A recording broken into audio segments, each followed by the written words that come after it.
ሜይ 1 የዕለቱ መልእክት ርዕስ ከሞት የተነሳውን አስቡ። በወንጌል እንደምሰብከው ከሙታን የተነሳውን ከዳዊት ዘር የሚሆነውን ኢየሱስ ክርስቶስን አስብ። ሁለተኛ ጢሞቴዎስ ምዕራፍ 2 ቁጥር 8።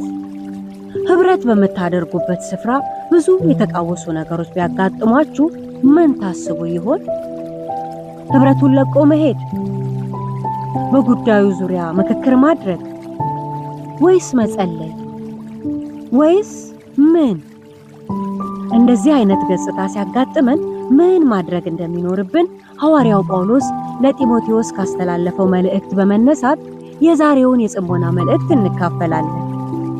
ጢሞቴዎስ ለማደራጀት የተቀመጠባት የኤፌሶን ቤተክርስቲያን የጸጋ ትምህርት ላይ የሕግ ትምህርት ገብቶ አስተምሯ የተበረዘባት፣ በአንዳንድ አማኞች ዘንድ በጎ ሕሊና የታጣበት፣ ቤተክርስቲያን የጸሎት አገልግሎቷን በአግባቡ ማከናወን ያልቻለችበት፣ መሪዎችና አገልጋዮች ስፍራቸውን ለቀው በክፉ አስተምሮ የተወሰዱበት፣ የአሮጊቶች ተረት የደራበት፣ ቤተሰባዊና የሥራ መስክ ላይ ስርዓት የለሽ የሆነ አካሄድ የነገሰበት፣ አንዳንድ አገልጋዮች ገንዘብ አሳዳጅ የሆኑበትና እነዚህን የመሳሰሉ አሉታዊ ገጽታዎች የነበሩበት ጊዜ ነበር።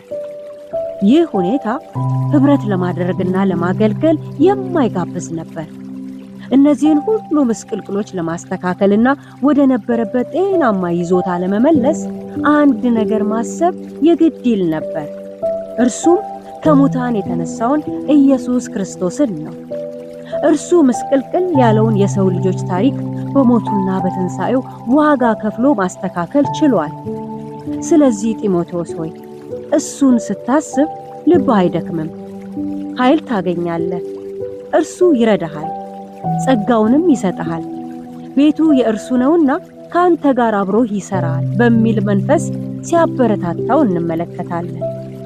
ዛሬም በዓለም አቀፍ ደረጃና በአጥቢያ ቤተክርስቲያን ደረጃ የክርስቶስ አካል የሆነችው ቤተክርስቲያን በብዙ ተግዳሮቶች ተወጥራ መንፈሳዊ ቁመናዋ ተዛንፎ ብናይም እንኳ ከሙታን የተነሳውን ከዳዊት ዘርም የሆነውን ኢየሱስ ክርስቶስን እናስብ። ትላንት የነበሩ ችግሮች በጌታ ጸጋ ተቀርፈው እዚህ ከደረስን አሁን ያሉትንም ችግሮች ጌታ ይቀርፋቸዋል ብለን እንመን። በጌታ ጸጋ ድርሻችንንም እንወጣ። ስለዚህ ከሞት የተነሳውን አስቡ።